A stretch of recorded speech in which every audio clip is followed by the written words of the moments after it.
Hi guys, ഒരു ഇടവേളയ്ക്ക് ശേഷം വീണ്ടും വൈഫ് ജോലിക്ക് കയറിയിട്ടുണ്ട്. അതുകൊണ്ട് തന്നെ കുരിപ്പളുടെ ഉത്തരവാദിത്തം വീണ്ടും എന്റെ തലയിലായി.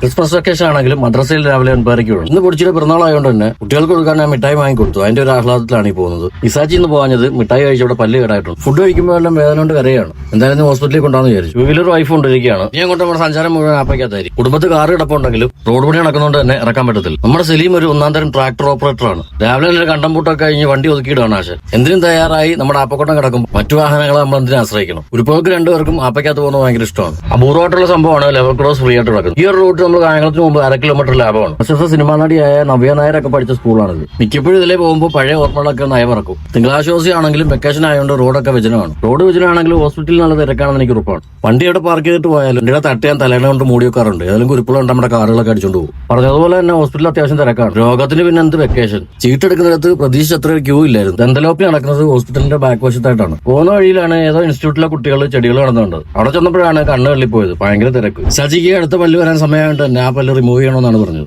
പൊടിച്ചിയുടെ പിറന്നാളായതുകൊണ്ട് തന്നെ സർപ്രൈസ് ആയിട്ട് ഇസാച്ചി എന്തോ ഗിഫ്റ്റുകളൊക്കെ കൊടുത്തിട്ടുണ്ട്.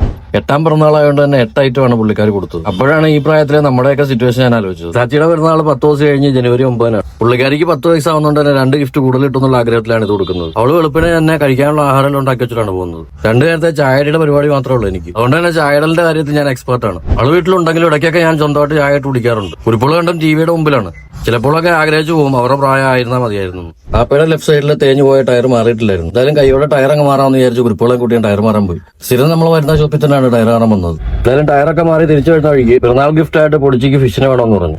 കെപ്പിയും ശ്രിമ്പും മോളിയും എല്ലാം ഓരോ ജോഡി മേടിച്ചു കൊടുത്തു. അതുമായിട്ട് വീട്ടിലെത്തിയപ്പോഴത്തേക്ക് നേരെ സന്ധ്യയായിരുന്നു. ഒരു ജോഡി ശ്രിമ്പിന് മാത്രമാണ് നമുക്ക് കിട്ടിയത്. ശ്രിമ്പിനെ നമ്മളെ പോണ്ടിലിടുന്നത് നല്ലതാണെന്ന് എനിക്കറിയില്ല. ഇവിടെ ഈ പോണ്ടിൽ ഇപ്പൊ പ്ലാറ്റിയും കെപ്പിയും അതുപോലെ തന്നെ മോളിയും ശ്രിമ്പുമായി. ഒരു പോണ്ടോട് പണിഞ്ഞതിന് ശേഷം നമുക്ക് സെപ്പറേറ്റ് ആക്കി ഇടാം. വയസ്സ കുട്ടികൾക്ക് മുട്ടായി കൊടുത്തെങ്കിലും അയൽവാസികളൊന്നും മിഠായി കൊടുത്തിട്ടില്ലായിരുന്നു. പിറന്നാൾ ദിവസം സന്ധ്യയ്ക്കാണ് പൊടിച്ച് പിറന്നാൾ കോടിയൊക്കെ ഇടുന്നത്. മിഠായി കൊടുക്കാൻ പോയ വീട്ടിൽ നിന്ന് റോസാപ്പ് ഗിഫ്റ്റ് ആയിട്ട് ഇട്ടിട്ടുണ്ട്. വൈകുന്നേരം പിന്നെ ഗ്ലോബലിൽ കൊണ്ട് 2 ഗിഫ്റ്റ് ഒക്കെ വാങ്ങിക്കൊടുത്തു. അപ്പൊ ഇന്നത്തെ വിശേഷം ഇതൊക്കെയാണ്. അടുത്ത വീഡിയോയിൽ കാണുന്നവരേക്കും ബൈ.